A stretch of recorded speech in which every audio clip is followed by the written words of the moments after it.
And welcome to the Cougarland podcast for the first podcast of the year with Marlowe, Dayley. We've been waiting for you to hold out where you've been holding out. You was like, only on a special occasion, the first day of next year, I'll come on. You never said that, but hey, let's pretend. So That's right. you were in Vicenza. You were class of 85, right? I was. We moved there in 1984. And I was there. We got there the summer of 84, and I was just there my senior year. Okay. But I heard all the great stories of all the people who were there before me. And then my family stayed there they were there to, I think, 87 or 88. Okay. Was that for your sister or brother to graduate? Yeah, Athena graduated, I think, in 87. She graduated in 87, and she did finish at Vicenza. And then Mark, my little brother, he graduated actually in Roseville, California. But I know where that is. Yeah. That's over by kind of near Sacramento area. Yeah, they moved. Well, my parents, when they left Vicenza, they moved to Chicago. My dad was in Chicago, and then they moved to Roseville right at the time he was retiring. And then they retired in Utah in 89, 90. My parents moved to Utah in 1990, I think, February of 1990. Okay, so that's, I think, okay, I had just passed through there because I went to visit Chaz, Mark, Freddie over at Utah State. That was 1988. So were you going to Utah State as well? Yeah, in fact, Chaz and Fred and I were all roommates in 1985, 86. Oh, wow. Then, yeah, so we all lived in the same apartment there. And then in 1987, I went back to Italy for 2 years. I was a missionary for my church. Okay. I took a sabbatical for 2 years from college. They stayed there, and then when I returned, they were both still there. I got back in 89 and finished at Utah State in 92. Okay. That's pretty interesting. So you ended up going into the law profession? No, my wife's an attorney. I'm a marketer. I teach marketing part-time and do marketing consulting and stuff like that. I did a bunch of stuff. For some reason, I thought, now see, you and I are in the same, special place. I love marketing. That's my thing. It's like a hobby and a job, but I'm not working, but it's just something that I love to do.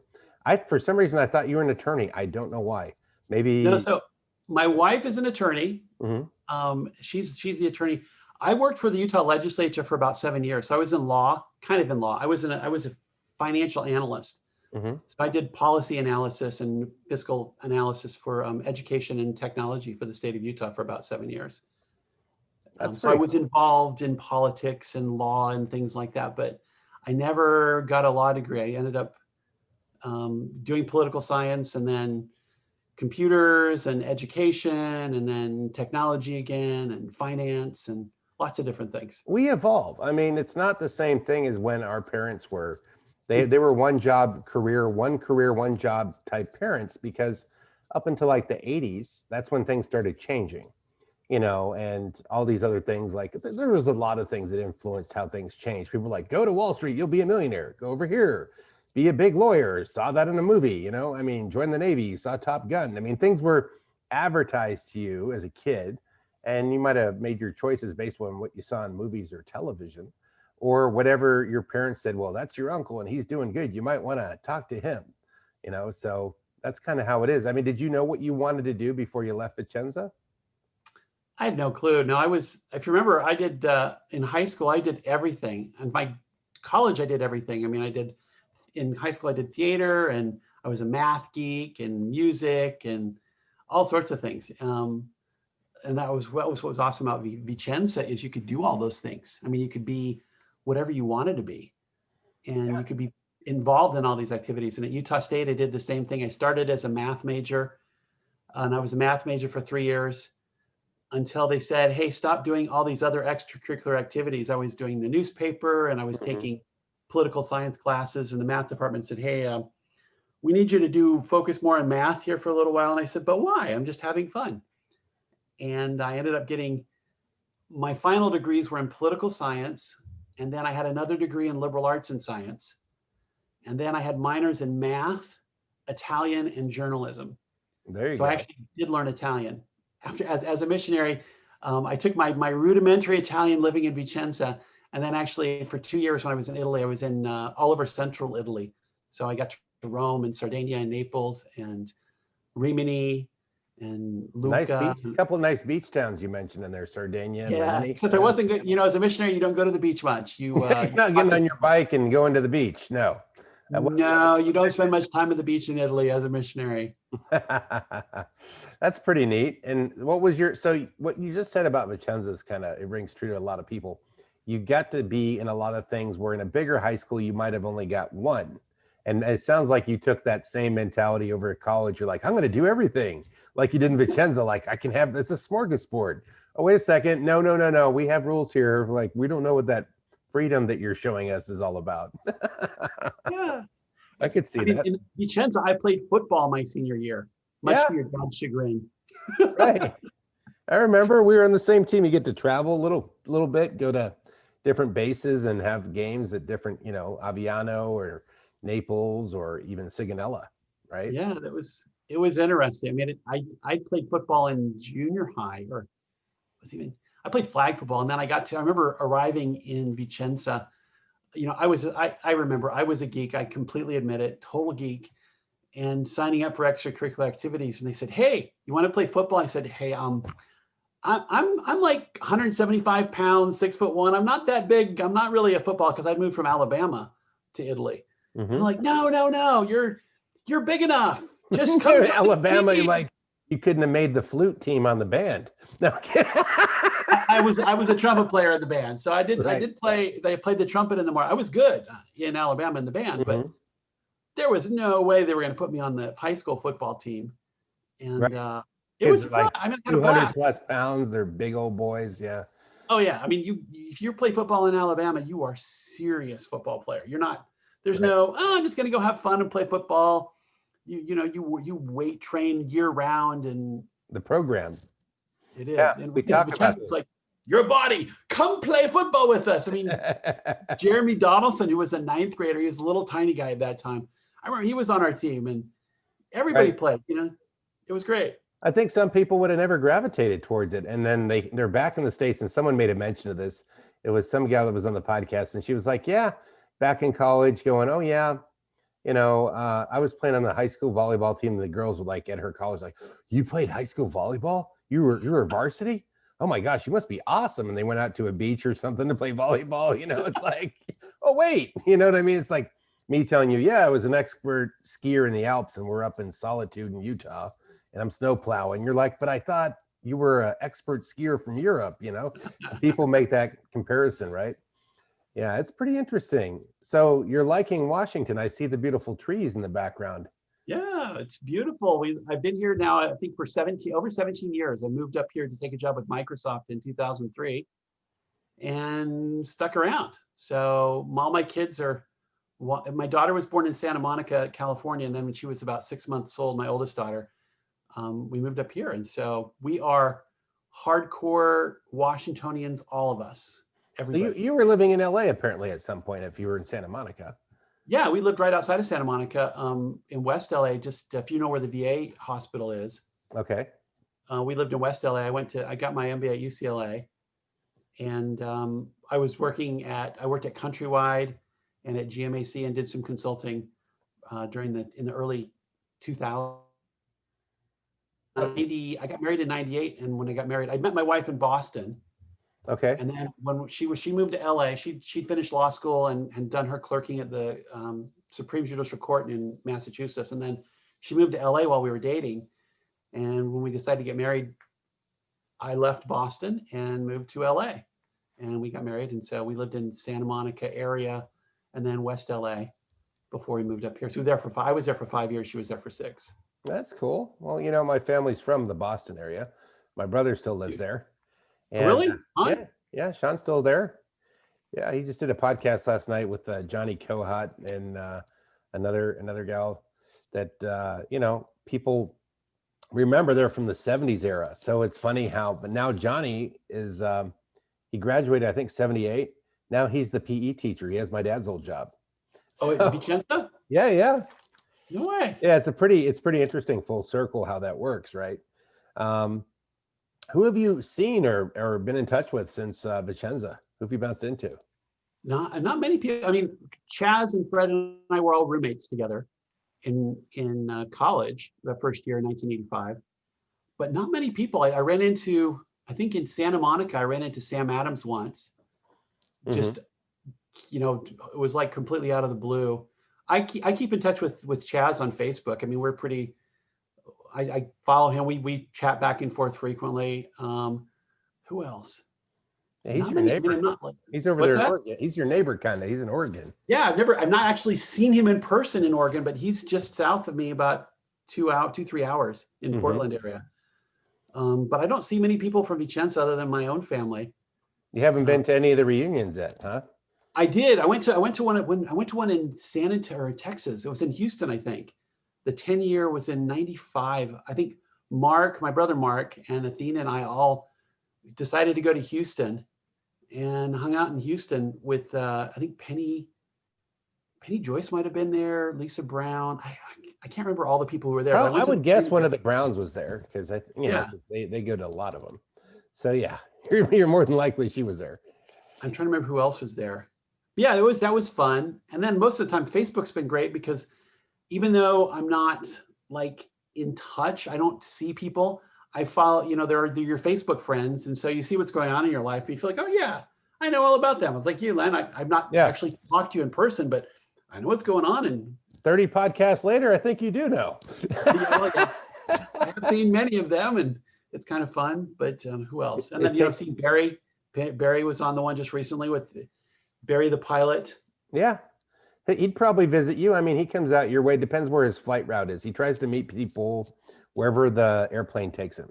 So if like you live there or you live near a central airport and he flies with Spirit, he'd try to make a chance to come out and meet with you, have lunch or whatever. Yeah. So he's being really good about that.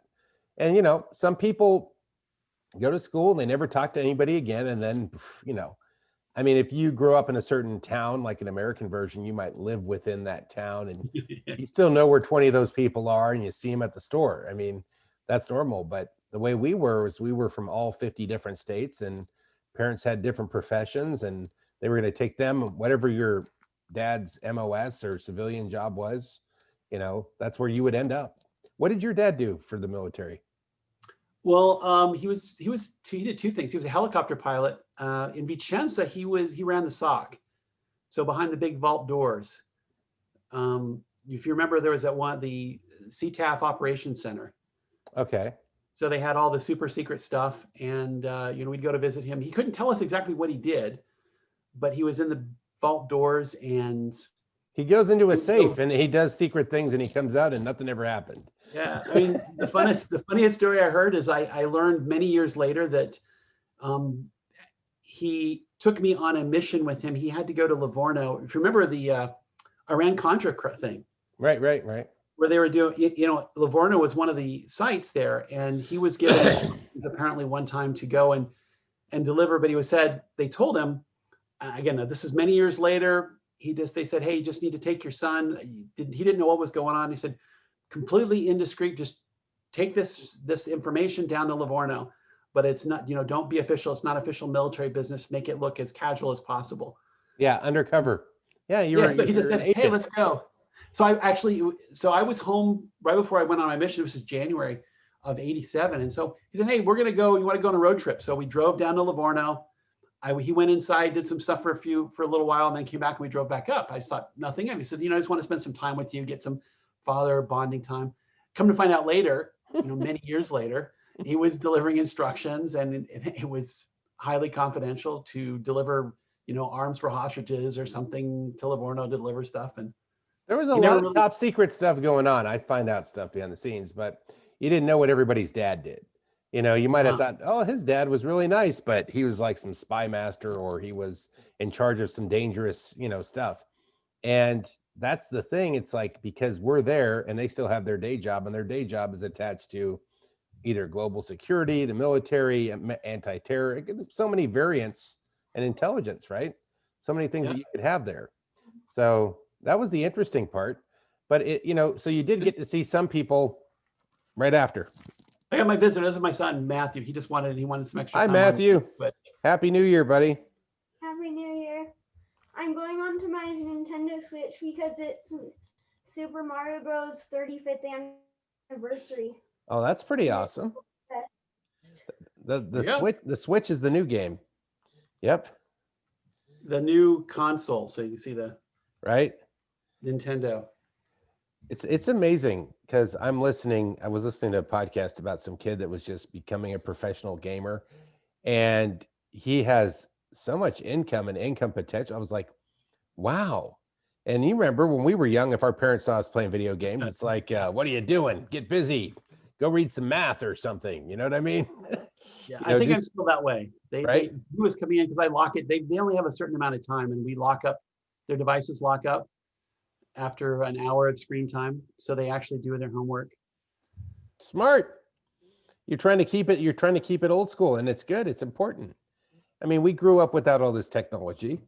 The plus side is now that we're, up in our years, we can get a hold of each other and actually have a podcast. And it's like before you'd need two satellite links, a TV station, be at two different TV stations, and they're, someone's editing our pictures together before something like Zoom existed. And we didn't have the internet, and it was not cost effective. That would probably be a $20 million thing to do the podcast if you go back a decade and a half. You know what I mean? Were you working at SEB ever? Did you ever do SEB? I did. Yeah. I did that my senior year. I did that two summers in a row. It was a blast. But yeah, it was expensive stuff. Now you can. Somebody offered to give me. I was helping a guy with a project. He offered to give me one of those. Remember those 3/4-inch VHS tapes that we would do video editing on at SEB with the big dial, the two Sonys with all the big buttons in the front face. Yeah, he offered to give me one. I don't know what I'm going to use with that. I don't even have any 3/4-inch tape. You punch in and out. Yeah, I did. I remember I edited one of my jobs is in summer hire. That first summer was to edit ESPN Sports Night every morning. I'd come in. First thing was edit it down from an hour to like 10 minutes or 20 minutes, whatever that they would show on. Take out all the commercials. It was really take out the commercials. Take out the other stuff. I did basically edit it down to fit in the sports section of the nightly newscast, and that was a blast. I used to have to do Soul Train. I had to do Soul Train, take out the commercials, and I had to do what else did I have to edit? There was this like Cajun chef, and he put a little more wine in the food. That's what he kept saying. I'm like, so by the time I was like, he just kept pouring wine in food and he saying stuff in his little dialect. I'm like, oh, how interesting. So those were my two shows to edit. The camera, I learned how to do some of the camera work, that switchboard. The thing that was really confusing was the, you remember the character generator, the little computer? Yeah, CG. Yeah. And that was supposed to make stuff. And it was, I mean, look at the pixelation and how horrible the graphics were. But that was high tech. That one room where they had the switchboard and they had the CG there, right? So that's a little computer where you make graphics. The other thing does the swipes and the transitions on the big board, and it camera 1, camera 2. And then it plugged into those big cameras, which were like huge. They were on some like air pump kind of thing that, with that little circle thing around it, would roll in and out. And that's how they did SEB. And when I got there, they didn't have SEB on TV for the first couple of years. That came later. Then it was had to go to the Officers Club to watch it, because my dad could go to the Officers Club, or you could go, your friends in Villaggio had it. If you didn't live in Villaggio, you didn't have American TV. Oh, okay. My parents, my parents would be out for dinner. This is in the 70s. And they're out dancing or something. And me and my brother would sneak in our pajamas with the little footsie things on to go watch SWAT and Star Trek. Like that was the big to do. Like, oh my gosh, it's SWAT and Star Trek. Because otherwise we're going to be sleeping in the car. So that was kind of the thing. Let your kids camp in the car. It was like, we don't have a babysitter. So it worked. But I remember how not having it at, that's how I learned Italian, because first Popeye was in English because they didn't have dubbing. And then Popeye learned Italian all of a sudden. You know what I mean? So let me turn that off for a second. But yeah, that's kind of how it worked. But it was cool learning all that editing. And then how did you get into marketing, by the way? Yeah, so I did finance at the Utah legislature for about 7 years. Then I actually went to Harvard Business School, and I was thinking of becoming a professor. Mm-hmm. And that's where I met my wife in Boston and said, maybe I don't want to be a professor after all. Actually, I did, after my year of I was doing research at HBS, and realized after about a year, I just didn't want to be a professor, even though now I'm part part-time. I wanted to teach part-time, but I didn't want to get into all that professor stuff. Right. Tenure and the I politics. didn't want to deal with that. Yeah, You just worked in politics. You were like, oh, this is another version of politics. How fun is this? So then I went and I managed in LA. I was managing software development. So I was doing product management and then software. So in financial companies, so Countrywide and GMAC. And then when I finished my MBA, I actually went to Microsoft in finance, started in finance, but in what was called a market planning and assessment, where you kind of mix all the finance and sales information with the marketing, and you work with the marketers.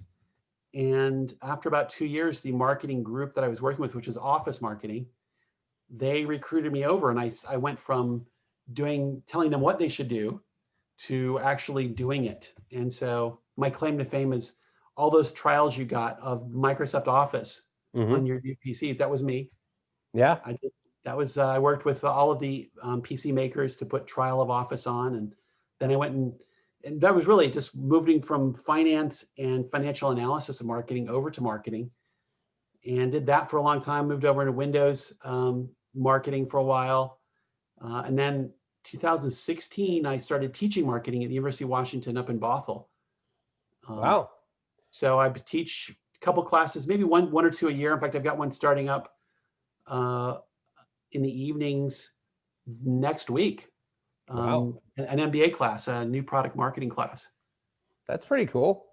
So you're learning how things move. I mean, things have evolved over these years. We used to have to advertise in a newspaper or Yellow Pages, and both of those things are gone, and billboards are gone. Nobody sees the billboards because they're looking at their phone. So now what? Right? Like I got this huge billboard. I'm playing in Vegas. I didn't see you. I was looking at my phone watching a YouTube video when we drove by it.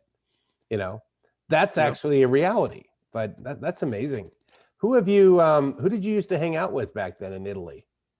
Oh, I mean, it was Chaz and Fred and Mike Coley and Paul Ratcliffe, and basically, I mean, there wasn't many, but then Lisa Valero, Sharon Moravec, Molly Solomon, Stickman, John Hackett, Barry Pinicky. That was our senior class. Basically, our senior class was pretty small. It felt pretty small, but it was that kind of core group. Nice. And whoever lived close to you in Villaggio, you live in Villaggio, right? Yeah, there was who was living around there? I think so. A lot of people moved in right after there was the twins that moved in right after I graduated, and a whole group of people. But there was who was there? But there was those 3 cul-de-sacs all in a row that everybody just wandered out and hung out. The Reeds were our next door neighbors. Okay, so you're talking about Anna and Kira. Anna, Kira, and Sam. Sam, yeah. I hear Sam has like an ice cream or a pizza place or something. That's what Derek. Yeah, Sam Hasborn. Yeah, I see her. I'm in touch with her on Facebook. She's awesome. Yeah, it's like Derek Gould walked in there going, wow, this food's really good. Tastes like something I had in Italy. They're like, oh yeah, we're from Italy. All of a sudden they made the connection. They were both Vicenza people, which is kind of wild because, you can try to forget about Vicenza, but it'll pop up at one of 50 states somewhere. And you do have a chance. I don't know what the statistical possibility is, but you'll run into someone from Vicenza. It's amazing. There's a woman I worked with at Microsoft who Pierangela, what was her first name? Anyway, she's my brain is going out, but yeah, I was in for an interview with the Xbox or phone group at one point, chatting and I just said, oh wait, you're from Vicenza, right? Because her name was Italian, and actually now I do speak Italian. Yeah. And we started chatting, and she's a little bit older than me. But yeah, she went to Vicenza High School, and she was there. But you run into people everywhere. Wow. So you were getting interviewed by a Vicenzian, or that was she wasn't interviewing me. I was just meeting. I was going to an interview, and she was there in the area. So we just, when you're internal interviews, you just talk to people. Right.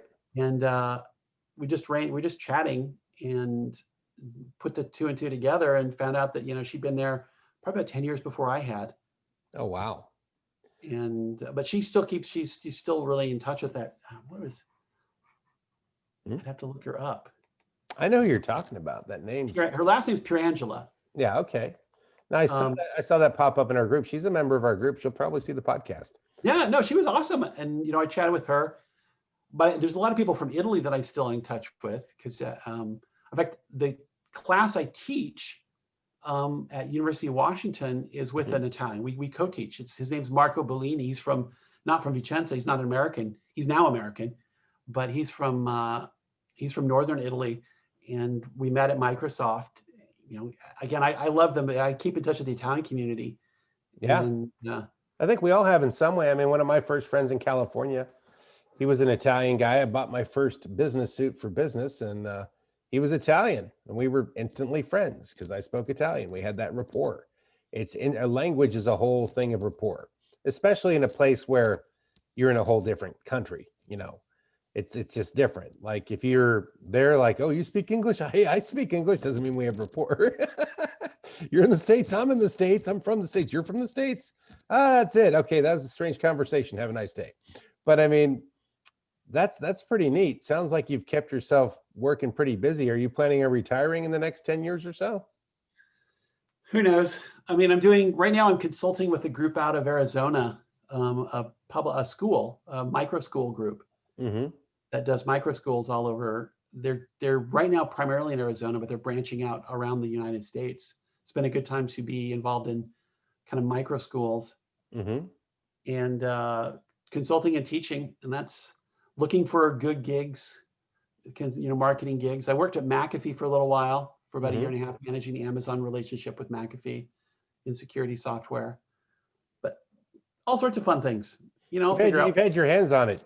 You've been busy. You haven't taken any major time off, making it all happen there.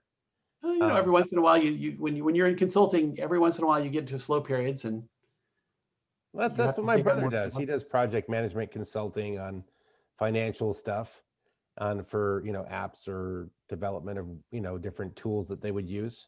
So yeah, same kind of line. That's what Sean does, kind of. A lot of people in tech from Vicenza. A lot of us, those TRS 80s in the computer lab, they get us fired up, in the Atari 800 with a television that we learned computer skills on. Basic. Okay, we knew so much then. We could make a color. If you could make the computer have a color and a noise, I'd have like some purple stick that turned blue that went ring, ring, ring. And I thought I was programming. But Sure. yeah, essentially. I mean, we had the old teletype computer in computer class, with the 12-inch discs. Probably has anything in the computer room. I mean, I said this even when I was in the Navy. When I get out in '93, my cell phone has more computer power than my whole ship did. So it's gotten smaller, it's gotten faster, and like I said, here we are on Zoom, right? It's pretty amazing. Who would you like to see come on? Who have you been wondering about to see on the podcast? Oh, get my siblings on. You can get them on, see if they'll talk what they'll talk about. They were there in Vicenza longer than I was. Yeah. Or Molly Solomon's super famous now, and Melanie Morgan's a legislator here in Washington. I don't know if you've touched base with her at all. I haven't talked to her yet. Yeah, she's in the legislature here. Yeah, you can find her. Melanie Morgan. This is her second or third term as a representative here in the state of Washington. That's pretty cool. About 2 hours south of me. Who else? Lots of people. I mean, we've seen Barry. Barry was a good one. Yeah, he was there 2 different periods. He was like early, and then when he came back, he was there my senior year. Get Chaz on. Yeah, I'll shoot for Chaz. Awesome, but he's up by you. Good old Chaz, right? Yeah. It's funny to know him in Vicenza, to see him in Utah, and then I'm gone in the Navy. I was just cruising through, getting some skiing in with Mark Parkins. And yeah, that was a pretty neat trip. And then after that, my wife, she worked in Wyoming. I never went back, but I went up to Jackson up in Wyoming. I thought he worked there. Yeah. Did you see him when he was up in Jackson Hole? Or Jackson? No. In the Jackson? Jackson Hole. My wife worked there at one time. So that was where she first came when she came to the States. So it's kind of like, you just see where people are going, like, wow, is this destiny? This is very interesting the way all these things work out. It's like, you'll find out there's a Vicenza Cougar that lives a mile down the road from your house, and you'll be like, I didn't know this for the last 10 years. Because you start focusing on what's in your world right now, right? And then I'll get back to that later. It's like, I'll revisit my memories later. But to me, it's just interesting to see that we all started from some foreign school. We were all on a European vacation together. And then we went back to America, kind of like on equal footing, same level of education, see what people were going to do with it. Some people were going to thrive, and some people were going to just, go do it their way.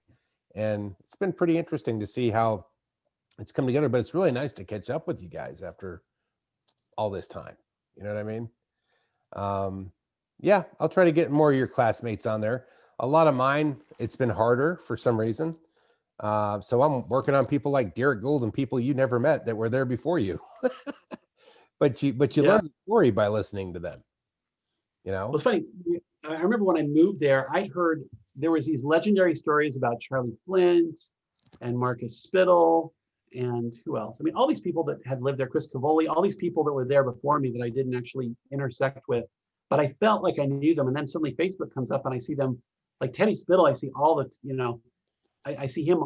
I feel like I know him, even though I've never met him, because all of the different things are intersected. Yeah, he can definitely teach. He can teach you like, past tense marketing. I'm kidding. No, he's pretty good, man. You would think Teddy was marketing, but he just knows. He stayed in touch with a lot of people. It's like his Rolodex get really full.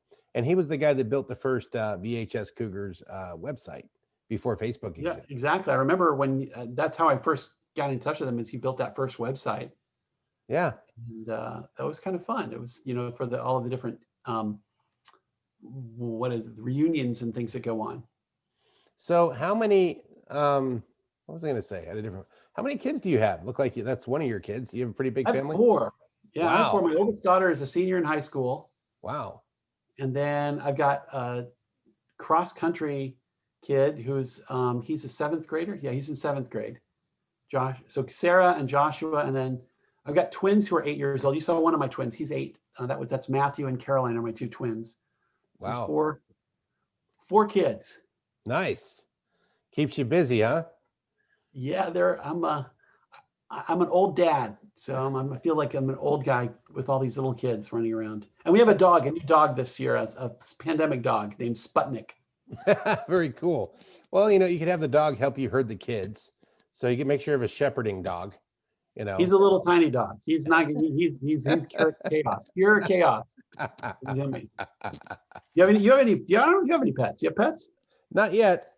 Thinking about it, but since I've been moving around so much, it's like, when you travel a lot, you don't want to leave. Who's going to watch your dog or your cat? I love animals. I think they're great. Right now we're just, where I'm at in North Carolina, we're just renting for the next few months, and we're figuring out where we want to buy or where we want to lease or whatever. We don't, still feeling it out. So where are you going next? Oh, I'm going to stay here in North Carolina, I think. It's a great state. Love this place. A lot of Cougars here. Barry, Christy Clegg, there's a lot of people here. I was just doing the math the other day. Another guy, Hardland Calhoun. I don't think he was there when you were there, but there's a lot of people that I'm finding out. Dennis Smith, there's so many more people that went to Vicenza that live here because of Fort Bragg, because that's where their dads ended their tour of duty in the military. So, you get here and you're like, you think you're going to get progressive and go somewhere else, but it's a nice place. So you go, well, there's nothing to run from, really, No, I think North Carolina is beautiful. California, if you're in business, that makes sense. If you're in tech boom, not anymore. Okay, you're a tech guy. Let me ask you this question. This is something far out I haven't done on any podcast. How do you see office work going to the future now that they've had everybody working remote in tech? What would just be your guess? This is it, right? This is I have an awesome office right here. This is my office. And, I've actually got a really good setup. My wife has an office upstairs. She's an attorney, and she is entirely remote. She does remote stuff all the time. Mm-hmm. That's all. And she's been remote even before this happened, because attorneys can do that. She has her firm. She has clients all over the U.S. Mm-hmm. And she's really, really good at what she does. And so she works out of her office, and it gives me flexibility. But I can, at this point, I teach online now. I used to be driving up to Bothell, which is about 45 minutes to an hour away. Mm-hmm. Now my classes are all online. Even at Microsoft, I left Microsoft in 2016 or 2018. And they're going to where it's like you have to go to the office 2 times a week now. When they go back, right now they're all remote. So I don't see any reason why. It's nice to have an office, kind of an office. Yeah. But I think you're looking at really what The the future. future of most technology jobs, most jobs. Now, there's jobs if you're physically moving objects or shipping objects or in a grocery store. Yeah, you or work in the other garbage jobs. business, you're not going to remotely remove the garbage unless they come out with automated robot garbage trucks from Elon Musk. Which, Wouldn't be a bad idea. But then there goes a whole industry. Imagine, we're looking at automation. Now we're looking at what was our biggest complaint for everybody that worked in tech.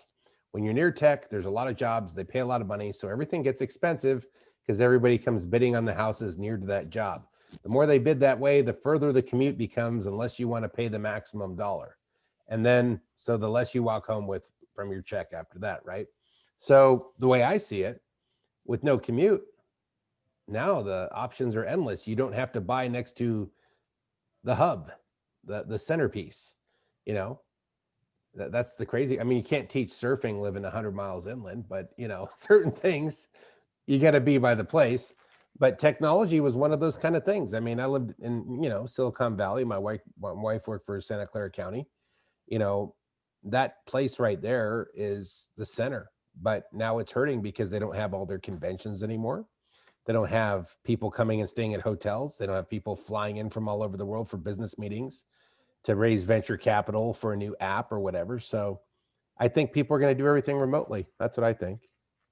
I think you're right. I think it's going to be, you're going to see a lot of innovation. This is me being my forecast in technology. You're going to see a lot of innovation in this space for letting people manage meetings.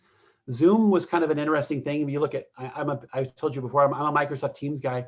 Microsoft's done a ton of work with Teams and making it much more friendly in collaboration technology. Some people are on Slack, some people are on Teams, but allowing people who aren't physically in the same place to work together much more easily than they ever did before, because nobody was forced to do it before.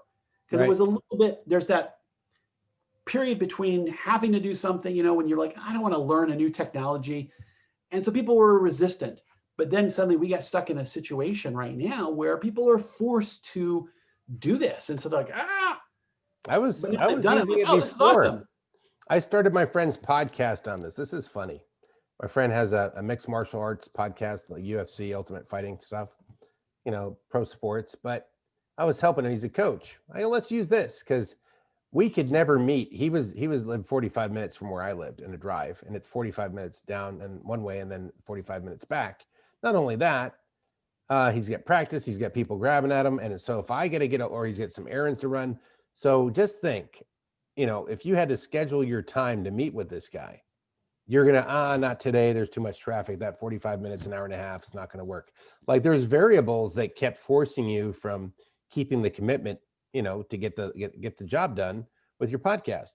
Well, there's all these other people when I was doing this at the same time that insisted that, even Joe Rogan, who's very famous, who had a huge podcast, who insisted that if you have this podcast, you need to have them in the studio so you have that vibe and you can go off the energy, man, and really connect with people. You know what I'm saying, right? And you're like, yeah, that's great. And I was doing this, and I had very slow internet speed, so I was getting like 240p resolution, which means like the original like 1 megapixel camera, like yeah, digitized, exactly, right? So I use this. And so when the pandemic came, I was already using this. I was like, no, let's just keep consistent. At least we're consistent. I'm not worried about the perfect production value and having a whole like SEB set up to do my podcast. And the more it goes on, just all you need is faster internet. People get used to it. They're not complaining about it anymore. But people they were complaining about some of these recordings and meetings at one time. You're too blurry, man. You're too blurry. And little things because they were getting spoiled from these in-studio productions, right? So we kind of worked backwards. We went from the movie camera for the movies to the VHS camera from Mr. Hakim's class. Right? But you see that as the future in automation and technology, right? Yeah, no, I do. I think you're going to see a lot of technology allowing people, it's not just, not just the camera, but just allowing people to collaborate better together from remote distances and work together, where I'm sure there's going to be some situations where you're going to go in person, but a lot of jobs are going to have the flexibility to work remotely. effectively. So I think a lot of jobs are going to go that way. Do you see anybody trying to recall their people because the old boss wants people back in the office, and people will look at that one person who was the manager of that regional office like, Bill, we're not on your page anymore, man. What, you don't want a lawsuit if someone does catch COVID because you said come back to the office, do you? No, Yeah. no. It's okay. Stay remote. I mean, I foresee something like that. Do you I think? can see that. You, But you, I see. Just you forget about COVID. Imagine when this is Right. all better and people are not really worried about the disease. I think. I mean, I see travel budgets going down significantly. There are reasons to get together with groups of people and be in physical Well, contact. you're I mean, signing a multi-million-dollar contract. It is better in person instead of having a Skype call. But there's some people that Yes. have used Skype, right? Yeah. You know, But then I just see people are going to get used to doing this. I mean, think about meetings. When I meet with folks, now I just pop on my camera and I can meet with a lot of different people really quickly and save time. I don't have to get on the freeway. I nope. don't have to go in. Think about 2 hours spent during a day, hour and a half that people are spending getting to and from places. And if they don't have to do that, and I can enjoy my nice house with plans and my Zen atmosphere in an office that's far bigger and just crank and get stuff done without interruptions. If somebody needs to get a hold of me, there's technology they can buzz me and say, hey, let's chat for a second. They'll get a hold of you even better because if they think driving to your office hoping to catch you, I mean, now they can just hit you up. It's well, there's been changes, and I know this is a whole technology talk, but this is just interesting subject matter. Like people, were very resistant to take phone calls anymore once they get used to texting. Did you notice that where people just text me?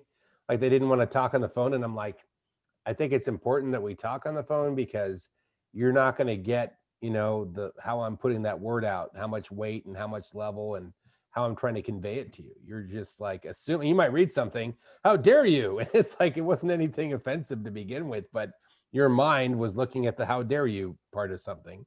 And it was a basic thing. If you'd heard me say it like, hey buddy, let's meet up tomorrow. But when you see the text, hey buddy, let's meet up tomorrow. I mean, it's just Hey, like, buddy, let us meet up tomorrow. exactly. I mean, you're enjoying not having the commute now, right? Yeah, no, it's great.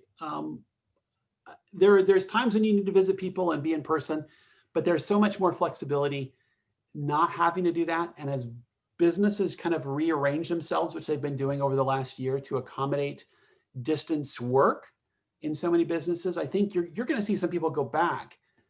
But the being in person, physically being there just to be there, which you saw a lot of. I mean, even in my jobs at Microsoft, I saw people who felt FaceTime was, just being there in the office, and they weren't doing anything productive, but they felt that being physically there was important. I think that's going to go out the window for many businesses. Yeah, it's an old theory. That's the way it used to be, right? I mean, it's not the way it is now. It's what it used to be. And when that guy was right, they were right during that time, but things have changed. Well, COVID's gone. We can go back to when I was right. No, we've just discovered a new way to keep the freeways open, to get people more time with their kids, and Better cost of living.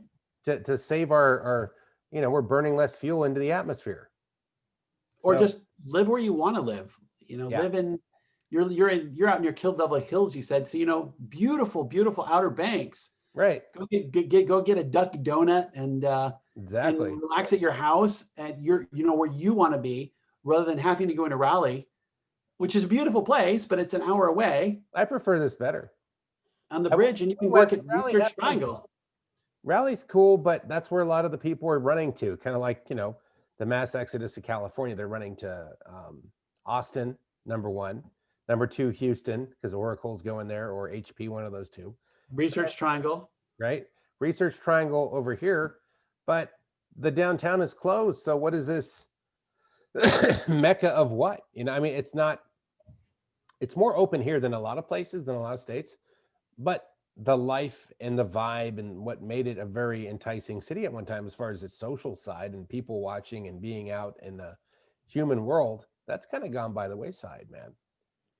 My wife and her friend went over there and she was like, oh, this place doesn't look very exciting. And I go, your friend is stuck on the time when she's in San Francisco when it's hustle and bustle and all the meetings, there's this energy of life moving forward and progressive and blah, blah, blah.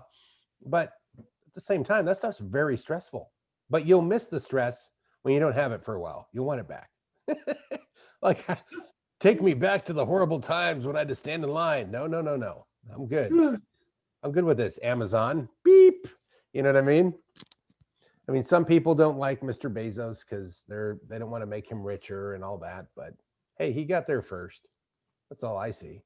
Mackenzie Bezos, or what's her? She's got a new last name now. His ex-wife. She's awesome, giving away all her money, and she's actually really sharp.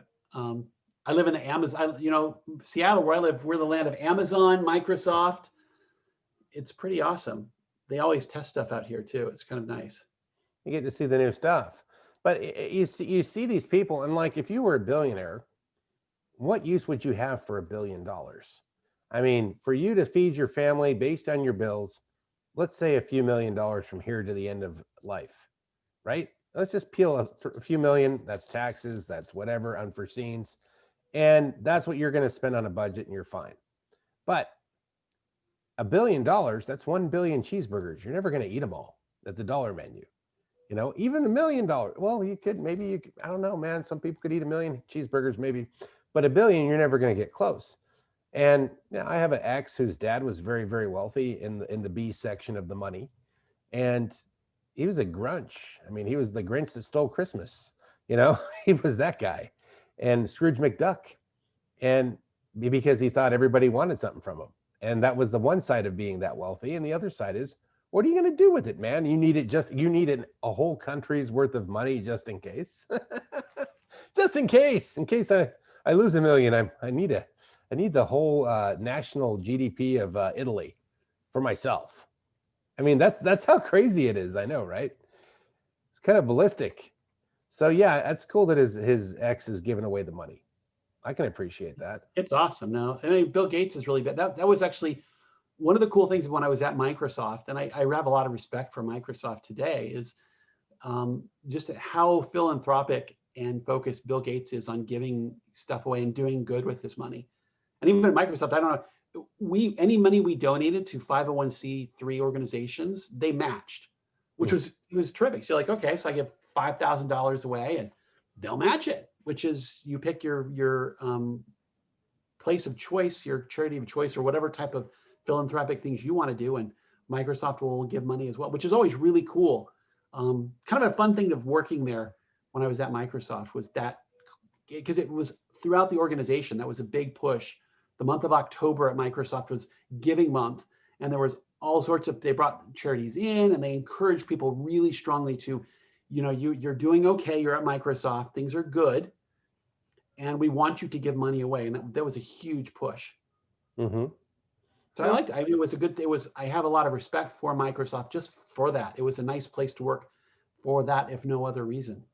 I mean, I'm divided. It's kind of like I think you should help others for sure. Don't deny that at all. But I also think that when you have certain things, like, it's hard to call what the perfect mathematical solution is. You want the ability to get rich for your hard work. You want to have some, reward for your effort, to show that what you've done was worth something. If people aren't telling you, at least your bank is. But at least you could say, okay, now I can trust myself because look what I did for me, following my path. At the same time, it's like, if you gave everybody the same amount of things, we'd never be happy. I mean, my wife comes from Russia. She's like, communism doesn't work, man. It doesn't work. And you might think of it ideally on paper, but it doesn't work. Because even within that country, you would have a professor who's in charge of the university who has more pull in a bigger house than the guy who doesn't. But everybody else at the factory, they have to go to the factory, and they get preached to even more. And then the chief of police, he's got a big old mansion over here. So even within that organization, so it's I have no perfect answer for it, is what I'm saying. But yeah, I do think it's good to help other people, and it's hard to help people. I mean, I know I'm far out on this podcast, but it's just like stuff I think about anyways. It's hard to, like, you see lottery winners, and what happens to most of them? They squander it, right? Easy come, easy go. So you have to do it in a productive way that'll actually help people. Yeah. Give somebody too much, boom, you're a millionaire. You give it to 10 people that don't have it, they might be not alive within a year. They went out and bought that super fast motorcycle or something. That's the one that they should have never been able to buy. You know, if Billy gets his hand on that Ninja, whoa. Well, this is pretty interesting. It's nice to see your office, man. I'd like to talk to your siblings, see how they're doing. Looks like they've done well for themselves. They've hard workers. My brother Mark's about to move back to Italy. Oh, for good? Yeah, he's remarried. His first wife died. Yeah. He's remarried a wonderful woman who's of Italian ancestry. She's a dual citizen, and he's planning on moving back to someplace in Italy come April. So, you know what area? Is he going to go to the Veneto region or another region? I think he was looking at the Veneto. I'm not sure where he's going to move to. Funny thing, last spring he was going out to get an apartment with her. They went out and they were looking around Vicenza. They were ready to sign a deal right before the whole COVID thing blew up. And it was up in Veneto. He was trying to get a job in Vicenza, but I'm not sure where he's looking at right now. Mm-hmm. You'd have to talk to Mark about that and see where he's going to move. But he's planning. As soon as it becomes reasonable, he's living with he and his wife are living with my mom now. On their way out the door, they'd sold her house and were on their way out the door when COVID blew up and they couldn't move to Italy. So, oh, that's rough. They're ready anytime. Well, there was a podcast yesterday. I don't know if you saw it with Johnny Kilhut and my brother. And Johnny still lives there. That's the one who's the PE teacher. So you can get a lot of insight about Vicenza if you watch that one, how things are today. There's another guy who lives in Venice that does tours. That's a good friend of my brother Mark's. I forgot his name. Does he do the beer tours or does he do the tourist tours? Tourist tours. Brian Jansing did beer tours. No, not that. This is Mark Mitch or something like that. Okay, I think I've seen his name pop up. Mark Mitch, not Mike Mitchell, but Mark Mitch or something. Anyway, my brother Mark is he's going to be an Italian. He's been practicing his Italian. That's pretty cool. That's nice that he loves it and he wants to go back. There's a lot of people. There's several other Cougars that have talked about going back there. My wife and I were actually considering moving to Spain because I like Spain, you know. So that was last year. I was in Barcelona with my family. We were all in Barcelona last year at this very time on New Year's. Wow. I wish. Did you go to that market and get that jamon and the cheese, the little thing that they have, the little cone? They have good. I love Barcelona. Barcelona's a fabulous place. They've got good food, good hot chocolate, good ice cream, good gelato. Oh yeah. Helado. Yeah. Helado. It's funny because over there, yeah, it's easy to learn Spanish if you speak Italian. It's easy to convert if you pay attention. Catalan, it's actually easier.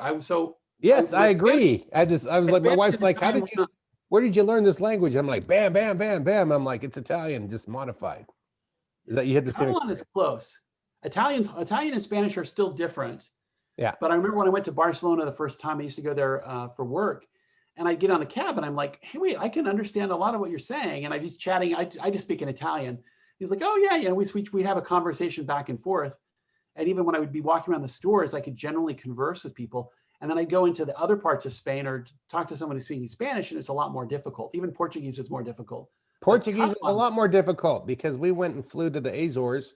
Then we went to Portugal, we went to the capital, and we flew over the Canary Islands in Spain, and I was instantly back in my language. Come back to Portugal, I was getting Portuguese on the way in. On the way back, I'd already get the Spanish inundated in my mind. I'm like, I'm like, gracias. And they're like, obrigado. I'm like, no, gracias. So we did that. And then I went up to Seville and checked that place out and came back. And it was the obrigado thing, and I'm like, I was just like, you didn't see the change from one country to another. And the accent, slowly changed. The words changed. But I really like the Canary Islands. That's one of my places to go. I've never been to Canary. Beautiful. They're off the coast of Africa. They're really beautiful. Very, very affordable. Food's great. How's your Russian? How's your Russian? My Russian, it's tiny. I maybe know like 50 words. Я не знаю. Я не знаю. Yeah. Не говорю по-русски. Как дела? Хорошо. It's like. Очень хорошо. You've been learning your Russian too? I took Russian in college for about a year. Yeah. Oh, I'm surprised you didn't Happy have a to talk. different job No, back then, right? yeah, back then. You know what I'm saying without saying anything. Yes, I know, but no, I didn't have a. I took it for a year, thinking that would be a good language to learn. But then, that remember, You end this up is at some late 80s. embassy with your poli-sci degree, working for a Yeah, my, different three-letter agency. and then of course the whole Russian thing, disappeared for a while. So You're like, yeah, damn, we're out of business. I need to learn. Now I have to go back and learn Farsi. Jeez, we're changing I up speak a here. little Farsi. I picked up a little Farsi in California. You were in Southern California.